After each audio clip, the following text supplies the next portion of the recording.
Modern society is quietly replacing real experience with representations of it. Life is no longer something we inhabit, it's something we observe. We feel like side characters in our own life, not because we're wrong, but because life has become less and less real. We're living more than ever and experiencing less than ever. Modern life is an environment where appearances replace substance, spectacle replaces experience. We don't experience things directly, we experience ourselves experiencing them. Everything is a simulation, everything gives you the eerie feeling of not being real. If you've ever felt like a spectator in your own life, like everything around you is moving and you're there but not there, then listen up. In 2010, I had an out of body experience. It was just a regular day teaching a regular class. All of a sudden, I saw myself teach from up high in the corner of the classroom. In an instant, my consciousness was split in half. One half was standing in front of 30 kids, dutifully rehearsing my lesson plan. The other half was watching myself live. In that moment, I woke up and I realized something truly terrifying. I was living someone else's life, someone else's dreams.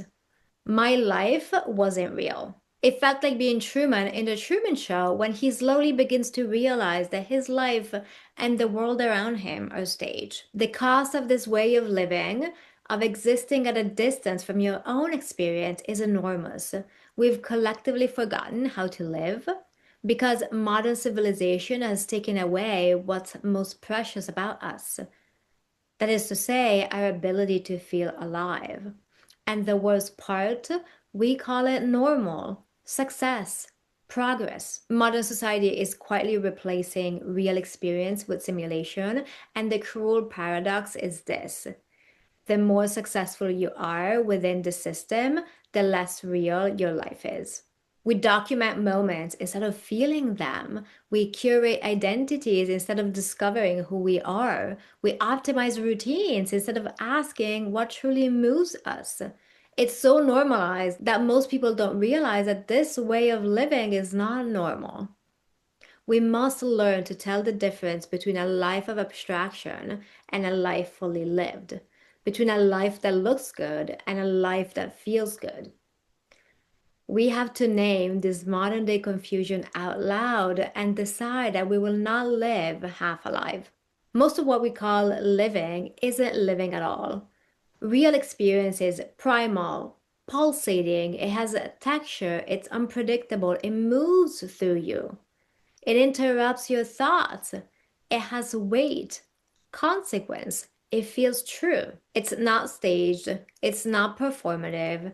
It's not a highlight reel.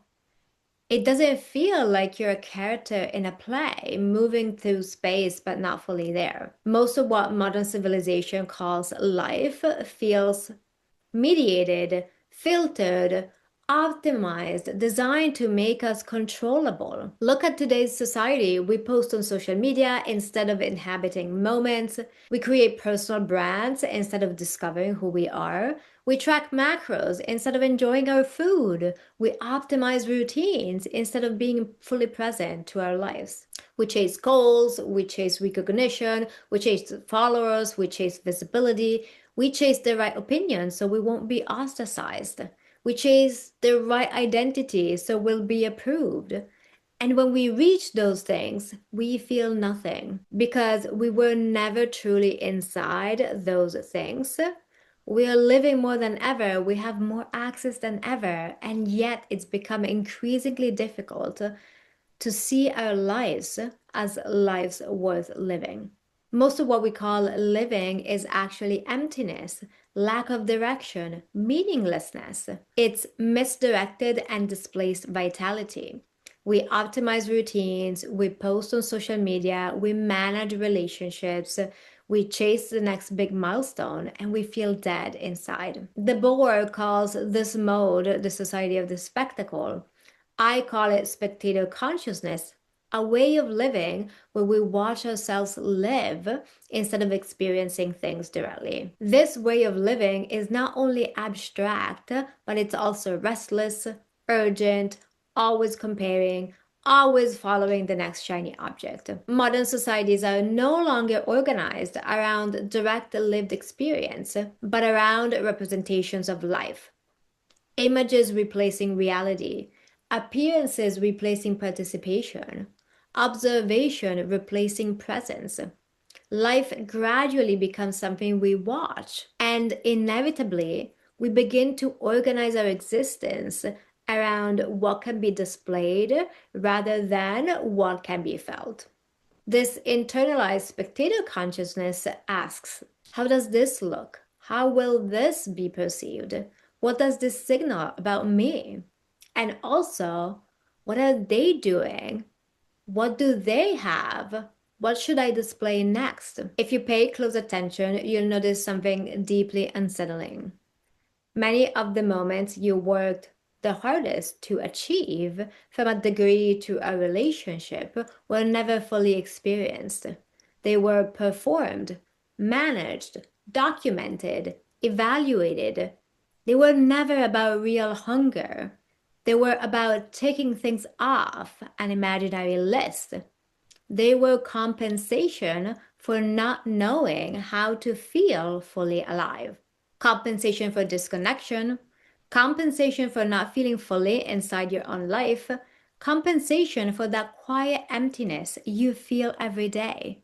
When you lose contact with aliveness, you take the raw current of life that's meant to be experienced fully and you project it outward onto achievement, onto recognition, onto status, onto identity politics, onto optimization, onto hollow success. You tell yourself, if I finish this degree, if I earn this amount of money, if I get this amount of followers, if I build this family, if I reach this milestone, if I belong to this group, then I'll feel something, then I'll feel real. And for a moment, you do, there's a dopamine spike, a surge, a hit of validation, but it doesn't last. Because what you were chasing was not the milestone, it was the feeling of being fully inside your own life.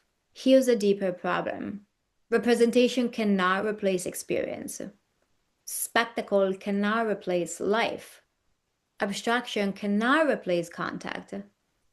Modern society doesn't only sell you products, it sells you simulation over meaning.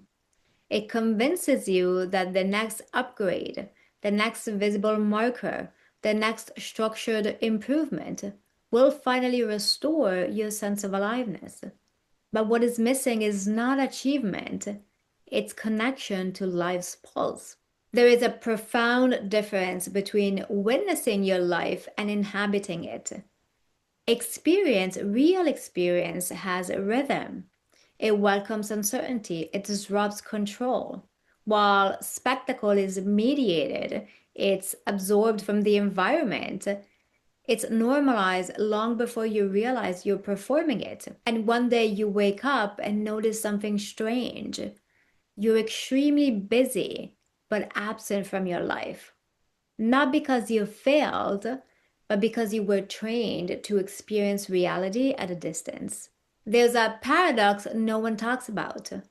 The moment you stop performing the life you were told to perform, the moment you loosen your grip on the image you were trained to maintain, the moment you think everything might fall apart, is often the moment you begin to feel free. Not successful, not certain, but free. Because for the first time, the mechanism of spectator consciousness begins to loosen. What was never yours starts to fall away. You realize something extraordinary. You were trying to perform aliveness instead of experiencing it. You mistook representation for reality, display for participation, metrics for vitality. And the instant you see that clearly, something inside of you unclenches. You don't become passive. You don't lose your drive. You don't stop caring about your life. You simply stop living from the outside in. You stop outsourcing your experience to images, expectations, to the gaze of others, and reclaim direct authorship of your own life. That's what you've been robbed of. Not your intelligence, not your ambition, not your capacity, but your direct access to the pulsing current of being alive before it gets filtered into spectacle, before it gets reorganized into a fixed identity, into social media trends or your resume. Until we name this transformation clearly, we will continue confusing compensation with freedom, simulation with reality. We will continue building lives that look meaningful for our parents and teachers, but feel strangely unreal. We will continue chasing trajectories that bring recognition but not contact. We will continue succeeding at lives we were always keeping at a distance. The shift is not about withdrawing from life. The shift is this: stop performing your existence, stop chasing abstractions, and begin allowing contact. Aliveness does not return as an idea, not as an identity, not as a visible achievement. It returns as sensation. Sun on your skin, cold air in your lungs, a conversation that unexpectedly moves you, laughter that interrupts your control, music that lands somewhere deeper than thought. Real, unmediated life does not announce itself. It does not optimize itself. It does not ask to be documented. It begins quietly. Not dramatic, not strategic, not impressive, just direct participation. And as feeling returns, something inside of you reorganizes.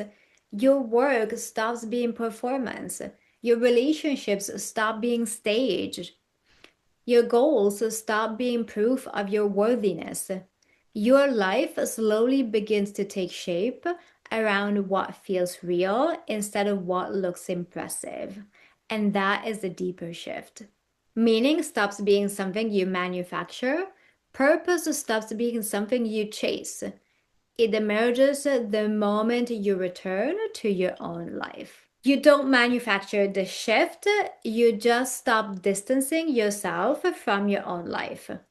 You don't add something new to your existence, you remove what was keeping you at the surface. You don't strategically map out a 5-year plan, you open yourself up to experiencing the world again, unmediated. And what you begin to notice is that aliveness was never gone. It was waiting under the performance, under the abstractions, under the noise, waiting for you to stop confusing representation with reality, waiting for you to stop watching your life and begin inhabiting it. And the moment you feel that difference, even briefly, you realize something quite radical. Nothing essential was ever missing. It was only misdirected. The first step is to recognize that some of the ways you learned to live were never truly yours. Once you do that, you begin to move beyond performing life altogether. Because the way modern society teaches you to live always points outward, toward image, or the next improvement, or the next trend. It keeps you oriented towards something that's always out of reach. But once you see the mechanism clearly, once you recognize spectator living for what it is, something shifts. You stop organizing your existence around display, around optimization, around being perceived correctly. And when you stop, you feel something far more powerful than success. You feel freedom, not because you achieved perfection, but because you're no longer living at a distance from your own experience. And in that freedom, something extraordinary happens. You begin to touch what has always been here. Not the upgraded identity, not the perfected future, not the life that looks impressive, but life itself. Unmediated, undocumented, unperformed. And slowly you realize nothing was ever wrong with you. You were simply living inside a system that trained you to observe your life instead of inhabiting it. Aliveness was never missing, it was waiting for you to stop performing it. Hey, thank you for watching. If what I'm sharing resonates with you, make sure you hit subscribe to be notified when new videos are released. And if you want to go deeper, I share longer reflections, frameworks, and updates in my newsletter. The link is below. This channel is a growing body of work about restoring aliveness in a world that quietly trains you to live at a distance from your own life.